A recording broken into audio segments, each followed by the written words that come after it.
PC. Forward.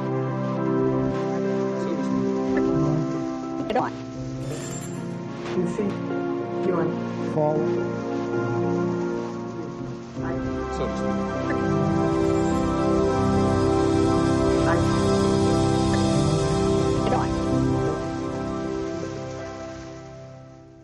1992 was a year of kings.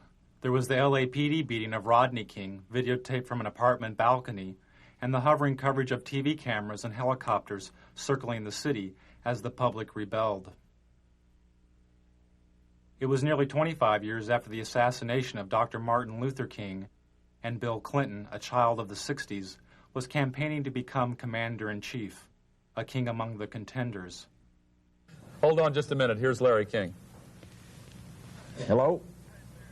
Then there was Larry King, who was anointed as the father of talk show democracy because TV viewers could phone his program and ask the candidates questions on the air.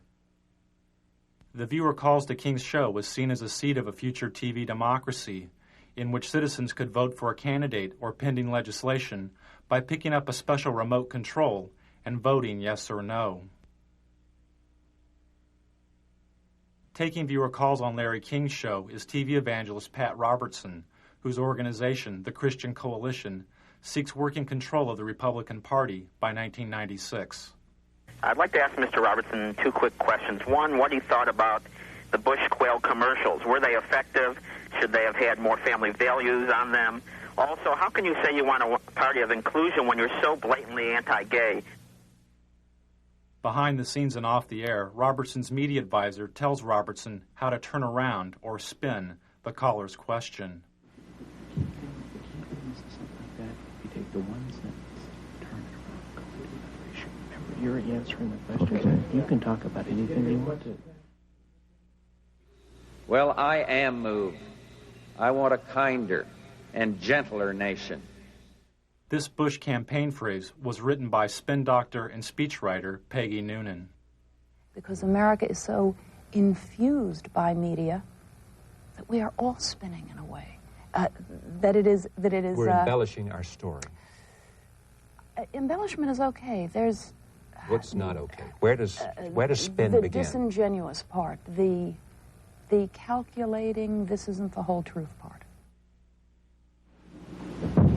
If he tries to corner you on Buchanan, do the same thing. Slide off it. Go back to the inclusion. You got to expand the party, and you got to bring everybody together. You can't worry about the problems of 1992. You got to look ahead to '96. Focus on the future. So to speak. PC. Forward.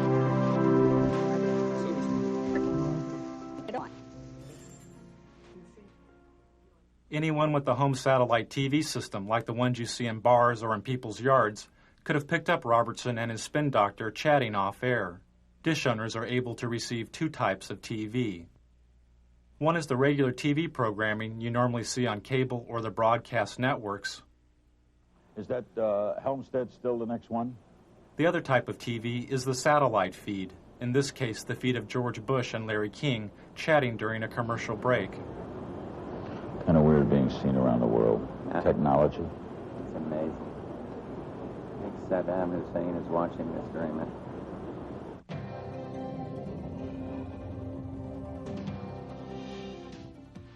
Satellite feeds are used by the networks to transmit images of news events from around the world. An event covered by the network is transmitted up into space to a satellite. The satellite receives and retransmits the image of the event back down to Earth to the network's headquarters, where the video image is edited and contextualized as television. The home satellite dish owner can watch regular TV, or they can tune in the satellite feed and see the event before it has been packaged by the networks as television. In 1992, I bought a couple of satellite dishes and spent the entire year flipping through the channels looking for feeds. I'd lock onto a satellite and go channel by channel through its transmission, recording the feeds. Then I would move on to the next satellite, and the next one, and the next one. By the end of the year, I'd recorded more than 500 hours of feeds.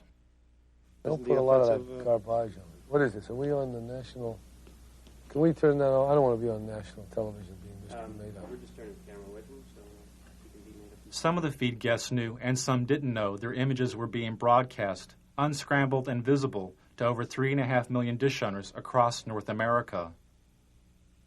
Those who knew they were being watched attempted to stay out of satellite TV's wide frame. But after spending hours a day inside of a television studio, television had become their home.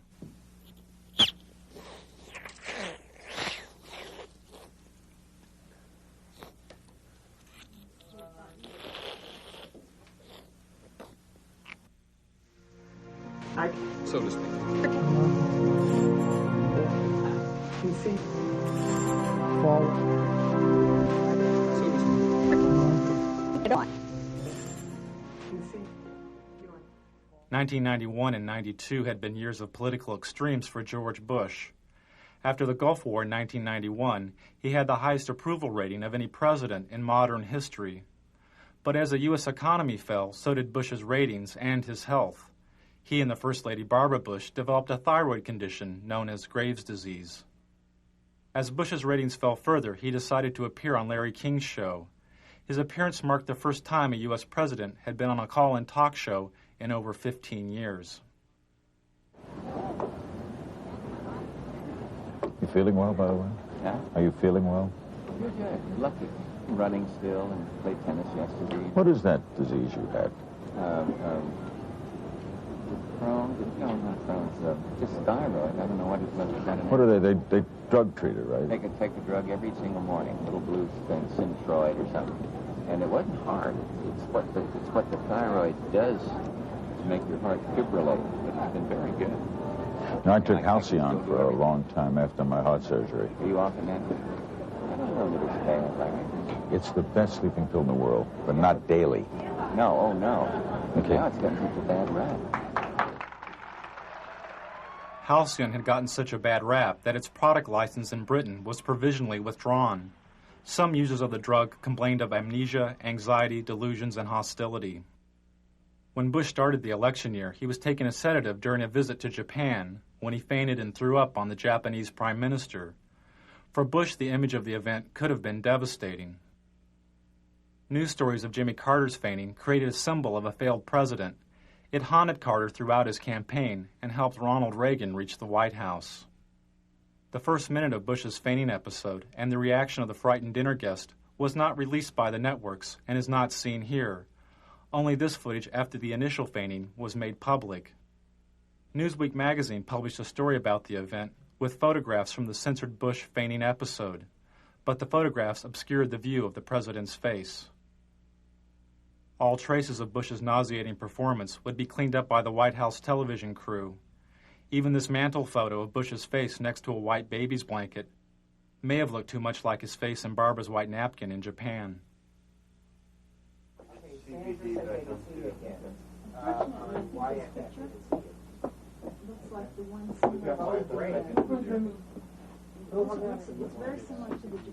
You want to take one of Anna? You got it. Do whatever you need to do. So to speak. PC. Forward. So to speak. Get on. PC. Going. Forward. This is the White House television studio, the satellite TV hub, which the president used to make news.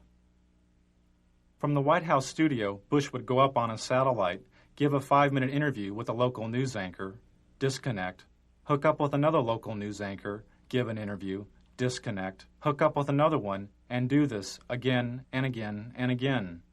This type of satellite whistle-stop campaigning is called the satellite tour. This is a technician at the White House hooking up with TV stations in South Carolina and Florida for a satellite tour by Barbara Bush. Channel 4, do you read us in Washington? WYFF.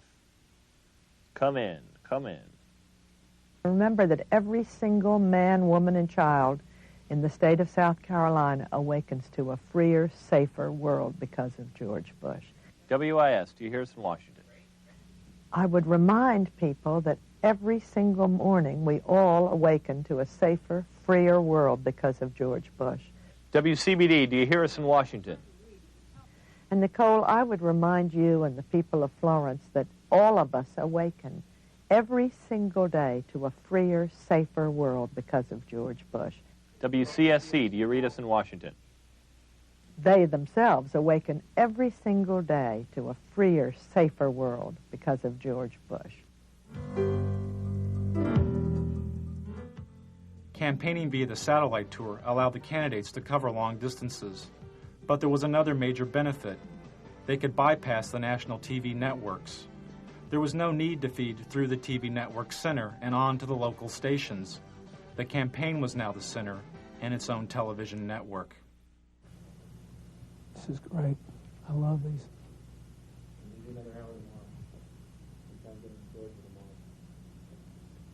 Can we do any more? We do some Maryland. We do those two Maryland. Got to do some more in Florida and Texas. Have we done all of Colorado today? Yeah, we've got one more Today.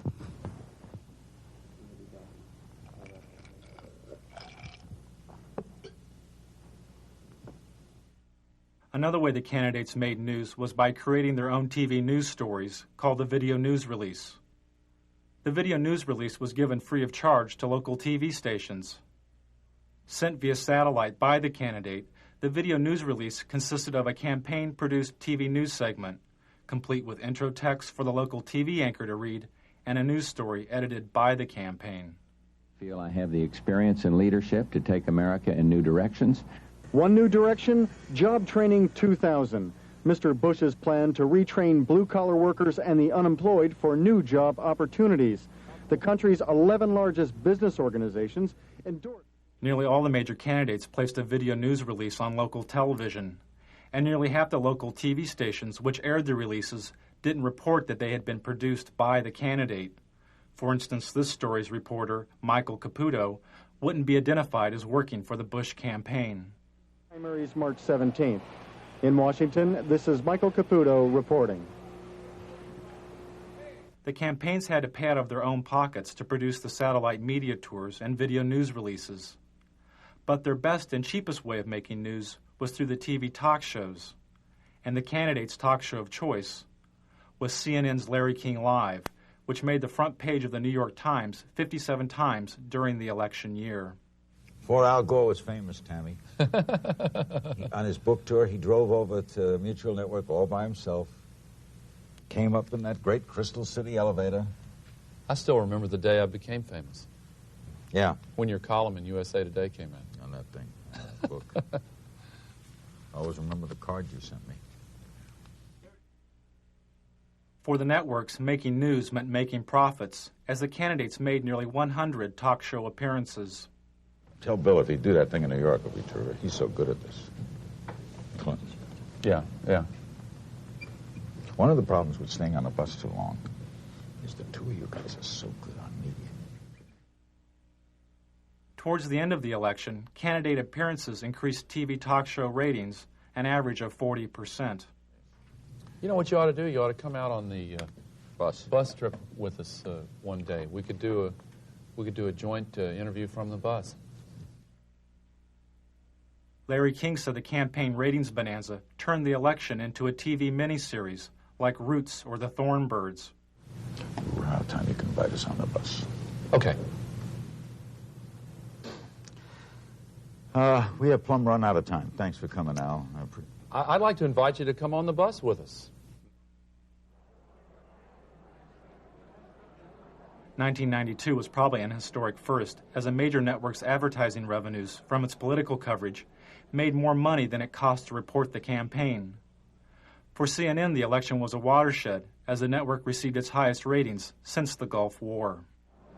But I want him to finish the thought here, because that's the one break we have to hit live. It's an around the world break. Hard to believe we're being watched in 151 countries. It's scary. I'm in Israel. I'm at the Wailing Wall. True story. Israel. Never been there before. There with my brother. I'm Jewish. It's my culture. Stand there as an old rabbi, davening. He's praying. Old, a religious Jewish man. He looks up at me and he says, "What's with Perot?" I swear to God, what's with Perot? In Israel. I love it. It's crazy. Ted Turner changed the world. I'm a big fan of yours. Is he?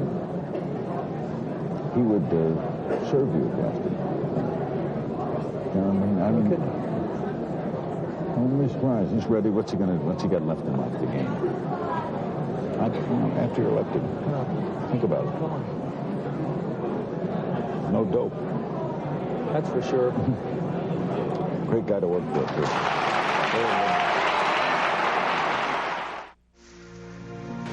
So to speak. PC. Forward. So to speak. Get on. PC. Doing. Forward. So to speak.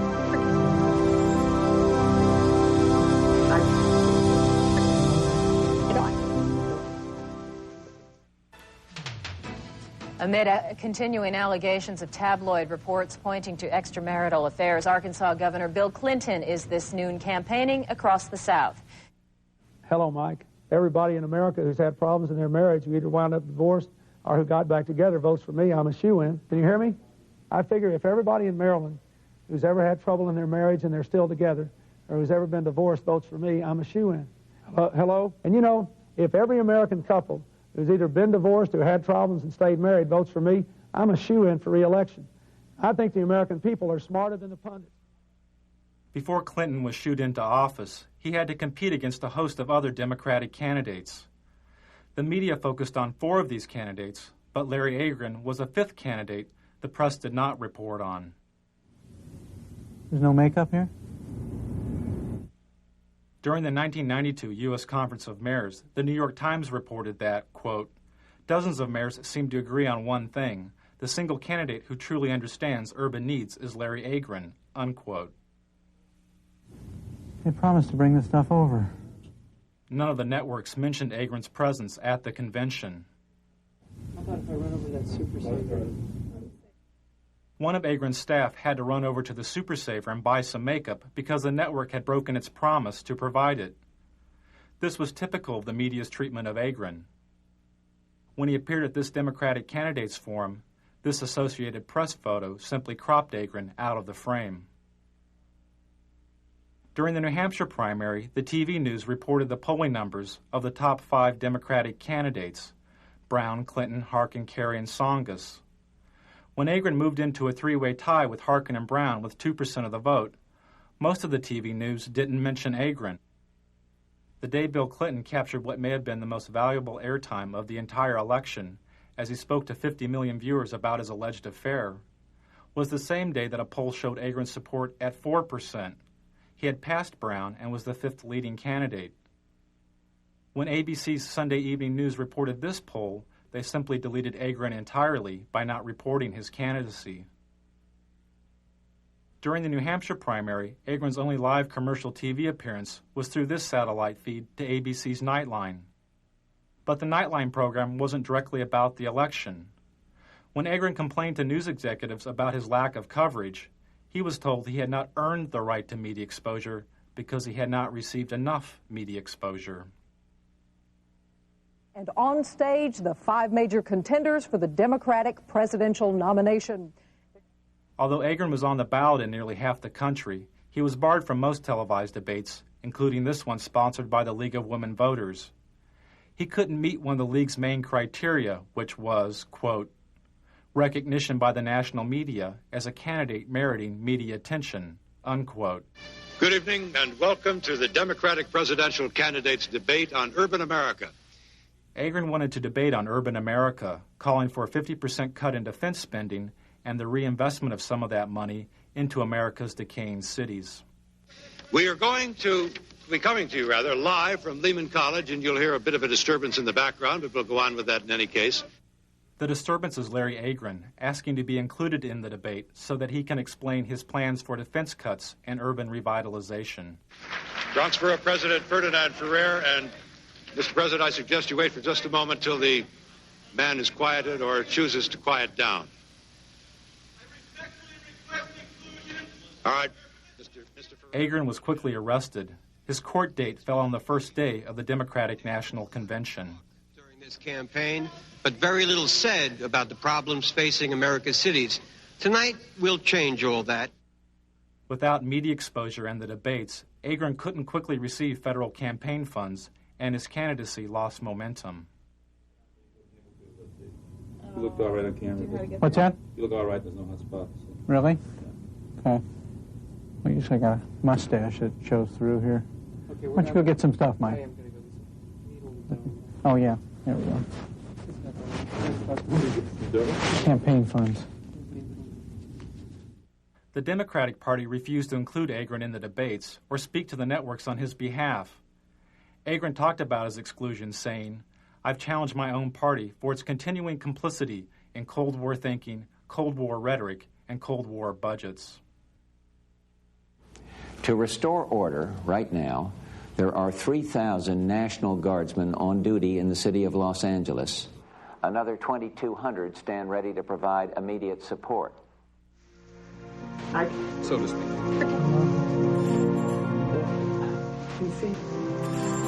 Forward.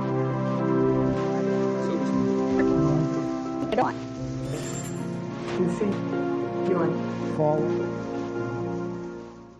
Oh, what a beautiful morning. In 1992, the networks had their own solutions for urban decay. This morning we're here looking for solutions. CBS looked for solutions at LA's Martin Luther King Hospital. Well, a hospital like Martin Luther King can see more trauma than all of Western Europe does in a year. In fact, there's so much trauma there that the U.S. Army sends its combat surgeons there so they get a sense of what these very severe wounds were like. In fact, when I was in the Gulf War, a number of the senior combat surgeons had trained right here at Martin Luther King Hospital. Dr. Bob, thanks. Before he went on air, part of Dr. Bob's diagnosis was cut out because it was too obtuse. Yeah, sort of what's your impression? Because my impression is, places like South Central LA, around the country, look more and more like real third world countries, or third world countries without the hope. That is, they had no medical care, they had no real economy, and yet in a third world country, it's developing. There's some onward development. There's some vision for the future. Well, your impressions of the medical care are you talking about? I think that gets too obtuse. How about if I were to ask about the level of the trauma care here has always been considered superior, has it not, to other parts of the country? Cook, yeah, 30 seconds. Yeah, it's the best, Why don't I say something like that? Okay. As the conditions of the cities became obtuse to the networks, they turned to the suburbs to render a verdict on the campaign. And later, eye on the campaign. You will see and hear some of the suburban voters who may very well decide this election.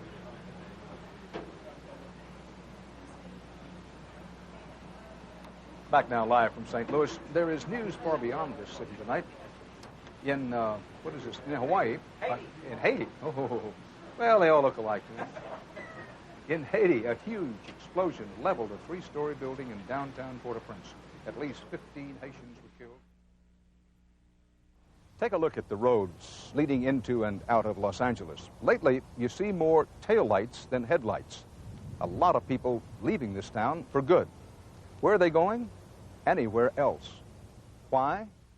While the ethnically diverse cities were abandoned for the homogeneous suburbs, the networks created their own recipes for the melting pot.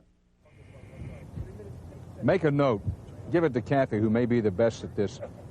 Since we're going to wish people a happy Rosh Hashanah, which is my idea and a good idea, just don't forget to check when Ramadan is. We have to wish all of our Muslim friends happy Ramadan. And then behind that, when you get to the Buddhist New Year, the year of the rat or the year of the monkey, whatever it is, we have to... got to be politically correct here, pal. After 4 Los Angeles police officers were found not guilty of assaulting Rodney King, the TV news moved away from the residents of L.A. and into the sky with 13 television-equipped helicopters. No justice, no peace. No justice, no peace. I'm sorry, we're still hung up in our court here. They're just marching up and down the streets, and they formed a big bulkhead here at the end of at the corner. The distant coverage in the sky was emulated on the ground by the scarce street reporters who tried to glide by without speaking to the protesters of the verdict. With the chants, no justice, no peace is what they're chanting. You can hear them now. We can still going here. Well, let's go. No justice, no peace. No justice, no peace. No justice, no peace. We ain't got nothing to say. Never change, people. There should never been a change of venue. No justice. There should never been a change of venue. And as a result, this is what you have. This is what you have. There's not Crips down here. There's no Bloods down here. There's just concerned citizens down here that don't like the way the system is done. This is what we're talking about. Could you tell me, sir, could you tell me? Could you tell me? The police are closing in. They're trying to surround us. Okay, they're off. No justice. You did that, they cut us. Huh? They cut us when you did that. No justice, no peace. The voiceless scenes from South Central L.A., where nearly 50% of the children live in poverty, was contextualized by the $600,000 a year TV news anchors. As the looting goes on in a senseless fashion, people arguing for sanity on the one hand, simultaneous looting in a random fashion for things that people can't even use.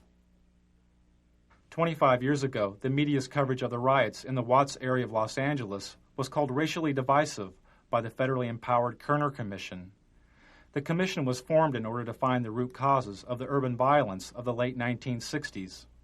It found that one cause was the massive economic collapse and poverty of the cities. The other was the media. The Kerner Commission found the media guilty of failing to communicate to all ethnic groups the complex and fundamental problems of race relations. This LA news anchor made these comments moments before reporting the verdict in the second LAPD beating trial of Rodney King. Okay, I'm standing by, ladies and gentlemen. We don't have shit to say. We don't have anything to do. But by God, the management of this company deems it necessary that I come on the air in the morning and shock the shit out of all of you. In just half an hour from now, the jury in the federal Rodney King beating trial will be back in session. The Kerner Commission said media's failure to communicate was caused in part by the media's shockingly backward hiring practices. Hardly any people of color worked as TV news directors, the people who set policy and make decisions. Television responded to the criticism by hiring cameramen, clerks, and makeup artists that were African American, Latino, and Asian American. For each of these ethnic groups, the number of TV news directors is a few percentage points above zero since the Kerner Commission's verdict 25 years ago. You announce that they get rid of their gates tomorrow and they'll stop tomorrow. You announce that. As the networks covered over the voices from L.A., the candidates told the story of their own. I felt anger. I felt pain. And I thought, how can I explain this to my grandchildren? This was very effective. Yeah. What? Bush's story was great. No, and also when you talked about talking with Barbara and your kids about how to explain this to my grandchildren was great. And given the fact that this is a presidential election year, it's also a challenge to the man who would challenge the president for the country's leadership. But if you can really tell one good story about you.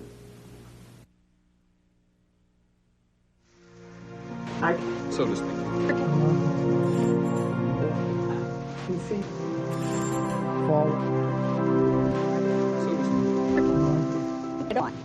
Of course, everyone knows the old rhyme. In 1492, Columbus sailed the ocean blue. We know his voyage took him to the New World, and his arrival changed the world forever. But beyond that, much about Columbus remains the subject of some dispute. During the celebration of the 500th anniversary of Columbus's discovery of the Americas, the only satellite feed I found with a Native American guest was this feed to a local morning talk show. The guest is a historian and a member of the Cherokee Nation. You said he presided over death of 250,000 people. No, that wasn't at his own hand. That was others who followed him and disease and that sort of thing. No, that he couldn't control. No, I'm talking about like his first 2 years here, 250,000. It's pretty well documented. He took his interpreters, he took his guides as slaves. He chopped off the hands of anyone over 14, any male over 14 who couldn't bring him gold. He took women as sex slaves for his men. Dr. Mattei, I want to thank you very much for coming by. Thanks for spending some time with us this morning on the Good Morning Show. You're welcome. That was brief. Okay. Hopefully painless, sir. The painful lessons of Columbus's past were never mentioned as the networks debated his legacy. Interesting debate. I'm not sure we've settled it this morning, but we appreciate trying. That's true. Thank you both. Thank you. And we'll be back with more of our special edition of Today on Governor's Island right after this.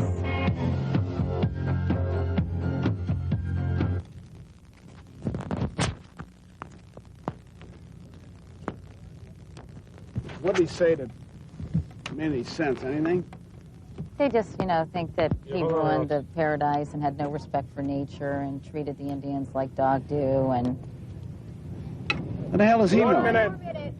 Okay. So to speak. You see? Forward. So to speak. Get on. You see? Doing. Forward. I think I'm pregnant. The woman on the screen is Murphy Brown, a fictional TV sitcom character. Doesn't help matters when primetime TV has Murphy Brown. He is talking about you. Epitomizes today's intelligent, highly paid... Vice President Dan Quayle blamed the LA riots on its citizens' lack of family values, instilled in part by the Murphy Brown TV character. He said it was not economic poverty, but rather a poverty of values promoted by the Brown character, which caused the burning of L.A. Highly paid professional woman, mocking the importance of fathers by bearing a child alone and calling it just another lifestyle choice. Politicizing sexuality was not new to Washington. I'm an executive producer. I'll just executive produce this baby. Sexual politics helped Ronald Reagan reach the White House and gave birth to the new religious right.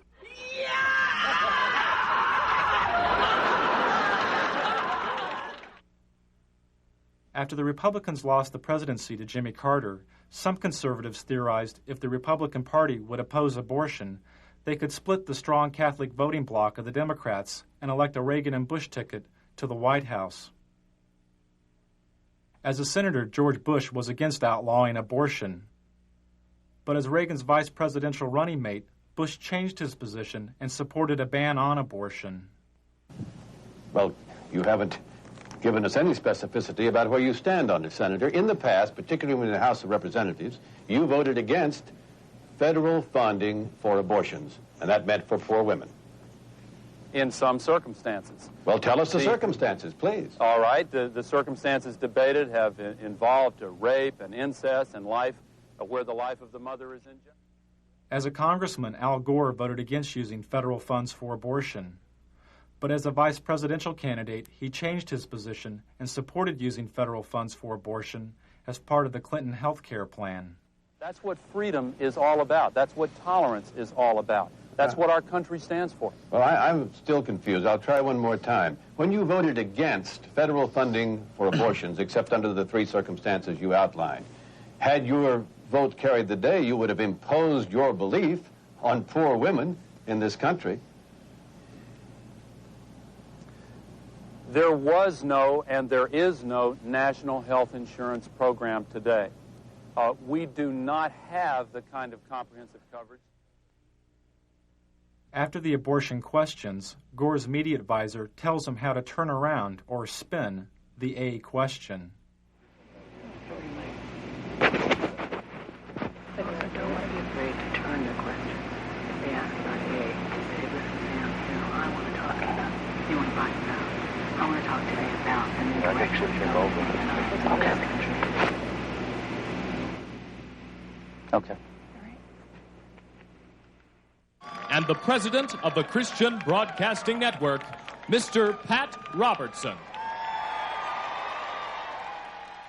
The 1992 Republican National Platform called for a complete ban on abortion. Nearly 30% of the platform committee was controlled by the Christian Coalition and its president, Pat Robertson. The goal of Robertson's Christian Coalition is to gain working control of the Republican Party by 1996.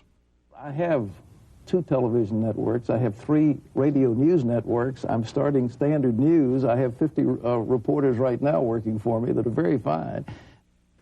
Robertson's reporters work for his Christian Broadcasting Network, or CBN. Through the 700 Club, CBN News reports reach over 43 million homes in the U.S. Operation Rescue has targeted 5 abortion clinics in Buffalo for a minimum of 2 weeks of activities aimed at shutting the facilities down. In 1992, Operation Rescue was a top news story for CBN. A battle both sides vow to win. Andrea Francis, CBN News.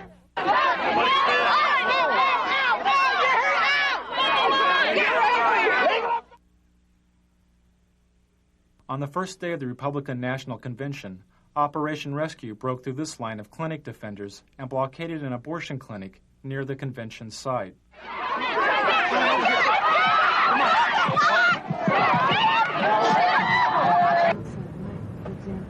That same day, Robertson had this discussion with a CBN staff person. I have sent word to keep that Operation Rescue. I don't want one word on this program that's supposed to be about Operation Rescue. Well, we're not. We're not. I don't want to cover it. I don't want to talk about it. And I want you to do it. That same morning, Republicans who supported women's right to choose an abortion held a rally in Houston led by Ann Stone. Ann Stone, that much rough. I mean, we felt like we should cover it as in Don't cover anything about the abortion debate any longer. It doesn't matter. They passed the platform. You need to get cameras covering our rally, our God. Oh, we're there. We're going to be there. And does it start? And then you need cameras it's crunch shooting time for President George Bush or me sitting in the vice president's spot. Various things. You can have the president's spot? Both. Both. Okay. 5 minutes before. But I believe in objective news. I believe in balanced news. I don't want to slant the news. I just want to tell it like it is. How many camera crews do we have? We have 2 here. You get 2 reporters, and you stick those cameras in the face of anybody you want to, and start asking questions. Hey, Luke. Ask a tough question. Let them know right now we haven't seen you. I mean, get out there. Don't even say who you're from. If he doesn't show, then we'll just go from there. What do you think is the president of Texas? You think this thing in the Persian Gulf, there might be a military gimmick? You think that's election? I mean, stick it to Pat will discuss with them you know what I'm saying? I mean, and camera right in their face. Senator, go up and ask you a question. Boom. We'll do. We'll do it. If they want to play hardball, we play hardball. I'm not sure that's what this Televangelists play some of their hardest ball at the expense of the gay community by using the AIDS crisis. 52, 796. It was a squeaker, but we made it. And the totals are going. By 1985, viewers were giving an estimated $100 million a year to Robertson's TV program. When televangelist Jim Bakker was sent to prison for mail fraud, and Jimmy Swaggart was caught with a prostitute, viewer donations to televangelism plummeted. A lot of broadcasters are gone. Some needed to, some it was financial pressure. Televangelist Jerry Falwell's ministry was nearly bankrupt. Then he sent out a fundraising letter which claimed AIDS-infected homosexuals were purposefully infecting citizens by knowingly giving their AIDS-infected blood to blood banks. In the fundraising letter, Falwell said, quote, "They know they are going to die, and they are going to take as many people with them as they can," unquote. His ministry was revived.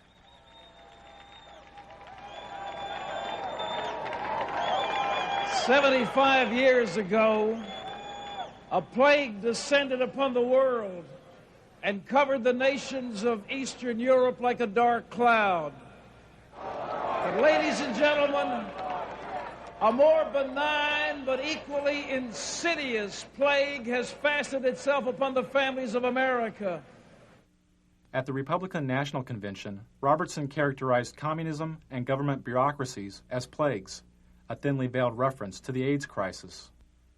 Robertson supports the theory that gays have conspired with other supposedly subversive agents in order to undermine the nation. Ladies and gentlemen, the carrier of this plague is the Democrat Party. That Republican convention was one of the most hateful things. I'm a Republican, but I'll tell you what, Pat Robertson personally was one of the reasons why I voted against George Bush. Okay, now, Pat, he's saying you would not let a pro-choice person chair your party, or you would try to stop it. He just contradicted what I just said. I'm sitting here in this chair telling you something different, and he said I won't do. How does he know what I'll do? I think if he obviously didn't hear my speech at the convention, because it closed with a beautiful story of a lovely lady holding a little starving child in her arm, and it was a call for a better world and one nation under God. I can't see how anybody said that was hateful. I don't know where he's coming from, but there's something there that is not just on the surface, I think, because I didn't say the things he said I did. We'll be right back with Pat Robertson and Lynn Martin and more of your phone calls on Larry King Live, then Tina Sinatra. Don't go away.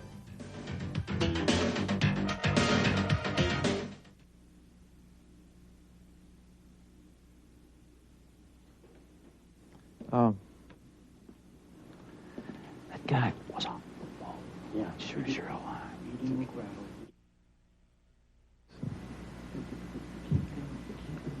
Like that. You take the one sentence, turn it around, completely other issue. Remember, you're answering the question. Okay. You can talk about anything you want to. Yeah. What's that? Did you get a good question? No. This last one is. The last one, I didn't get I said, who in the heck is screening these calls? I've had one person call him a bigot. I've had another person call him a zealot. Let's get some balance out there. Well, the last one. It's too late. The last one's okay, but the first three were all homosexual. I know. I've had this before. You can answer the question any way you choose to. I hear you. All right? Remember, so take it where you want it to go. Take it where you want it to go. I don't like the producer of this segment. Well, they were trying to set me up. That's what they told me. And that's what the Harris people told me. Did they accomplish it, or have I come back all right? No, I think you're fine. I think that I'm just very upset. Yeah. Well. It hasn't come across on your face as being angry. Oh, no, I'm not angry. Who's angry? You look good. Well, thank you. I think they'll be out of here in about another. I hear you. You're right. So to speak. You see? Forward. So to speak. Get on. You see? You're on. Forward. According to research and polls on the 1992 election, the information source which Americans valued more than TV news and TV talk shows was the presidential debates. And this would mean that there would be 4 televised presidential debates, more than ever held in any presidential election. And if Governor Clinton is serious about debating, he will accept this challenge, and he will instruct his campaign officials to meet promptly with my campaign officials to work out the details directly between the parties. Let's get it on. Bill, baby, let's do it. Get it on, as we say. Let's get up there and get it on, side by side. Sunday night, Mr. Bush is going to go on Larry King Live. So what I think is, Larry King ought to have us both on there and let the American people call their questions in. That's what we ought to do. Then we get the best of both worlds, one moderator and millions of questioners. I think it would really be a great thing. So I've asked our people to contact Larry King and see if we can arrange it. I'm ready to go. Let's get it on. Hi, Tom, can you hear me? Yeah. They've just confirmed both sides. They're meeting at 8 o'clock tonight. Okay. I think it's at Mickey's office. Malik, Teeter, Darman will attend for the president, and they have turned down Larry King, so I've rewritten my live lead. After Bush turned down Larry King's show as the site of the first presidential debate, the debate over who would be moderator of the debates continued, as seen in these satellite feeds recorded over a 10-day period. Al looks great. You saw where he proposed you as the moderator of the debates. Who? What didn't we? I think we did. Yeah. When Hope so. well, when he was going, when the president was going to be on I'd the be show. happy to be at it. That shocks me. I think David. I think I'd be a fair moderator. You'd get a very fair. Yeah, I do too. I'm the fairest person, I think. I'll let you know. Right on.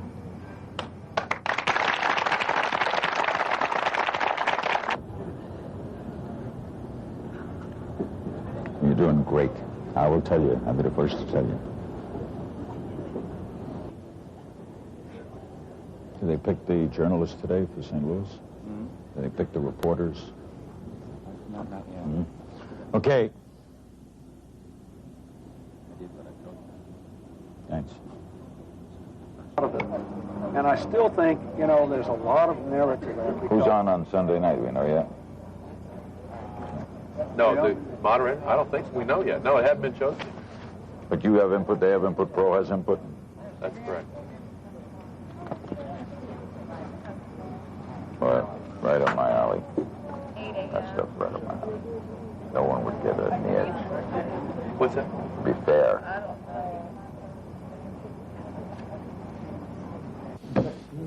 You'll sit best in the debates because you don't come with any baggage.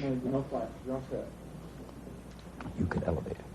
Every time we talk about something silly, you say, come on. What are we wasting time? To me, you sit very effective. You could have a great effect on this. Just let's go get it on. Get it on, so to speak. King was never chosen as a moderator of the debates. Good evening and welcome to the second of 3 presidential debates between the major candidates for President of the United States. So, President Bush, I think you said it earlier, let's get it on.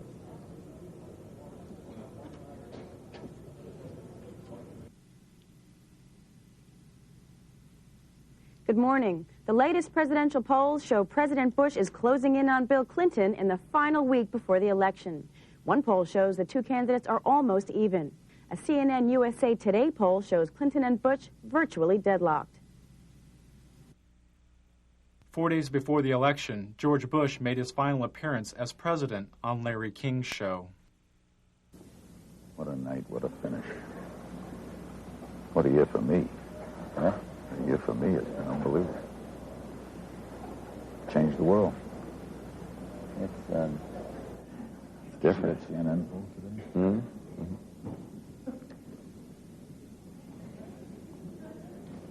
Unbelievable. Strangest year in the history of me. I hear you, Tom. Tell me about it. What? Tell me about it. Hold on. God, I got a darn cold. You got a cold? Fever. Some of my brothers in the drug business. Hold on one second. Slight cold.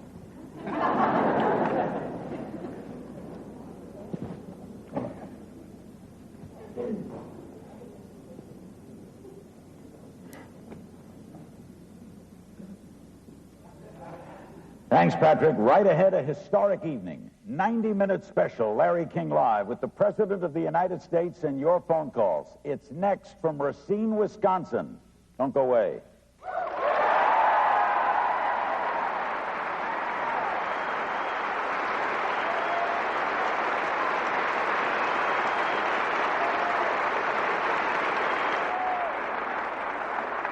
My brother's in the pharmaceutical business. He says there's a new pill coming from Israel, better than halcyon. You mean for sleeping or decongestant? Great.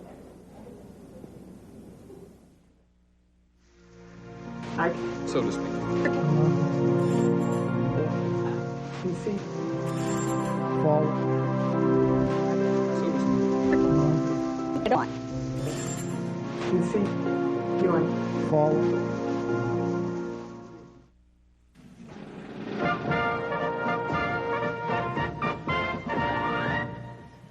We're back. It's now shortly after 9 o'clock in the east. Polls are still open in the west, of course, in the mountain time zone as well. There's a winner in the Rocky Mountain states, Colorado, 8 electoral votes. Perot was a big factor, taking away... 3 years after Bush's defeat, the Christian Coalition tripled its active membership to 1.5 million members. Clinton's taken New Mexico, according to them. Its annual budget has more than doubled, and the coalition holds virtual veto power over the Republican nominee for president in 1996. Rhode Island. Delaware. Mr. Roberts, would you like to reorganize the Republican Party around the Christian tenets that you hold so dear? I would like to see a winning coalition like Ronald Reagan had. I think we've got to get economic conservatives together with social conservatives and some who are foreign policy advocates of the foreign policy initiatives that we've seen very successfully over the last 10 or 12 years, and to put together that coalition. And I think that the last thing we need is recrimination and finger pointing and that sort of thing. It's good. The Republican Party will probably have a splendid opportunity if we have some economic collapse in the next 2 or 3 years to come back strong in 96. Pat Robertson, thank you very much. Thanks. Frank Gumble? Tom, that's the closest we've seen to the start of what might be a round of finger pointing. How much of it do you think we are going to see? Well, I think that the Pat Robertson movement, and he's not the only one who's involved in it, is very important and to some Republicans a little terrifying right now because they're very well organized. He says we're very important and very well organized in county by county. Yes, the new religious right.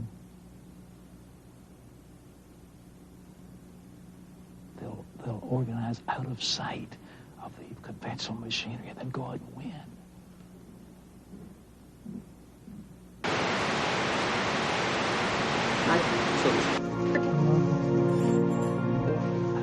You see, forward.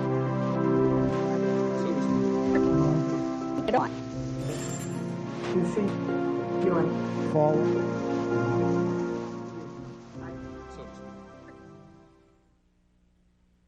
It was reported after the election that the Clinton White House uses the Department of Defense to intercept satellite TV feeds on a regular basis. This monitoring practice started during the 1992 election, as Al Gore's wife, Tipper, found out during the campaign. Everyone's watching on Little Rock. Okay.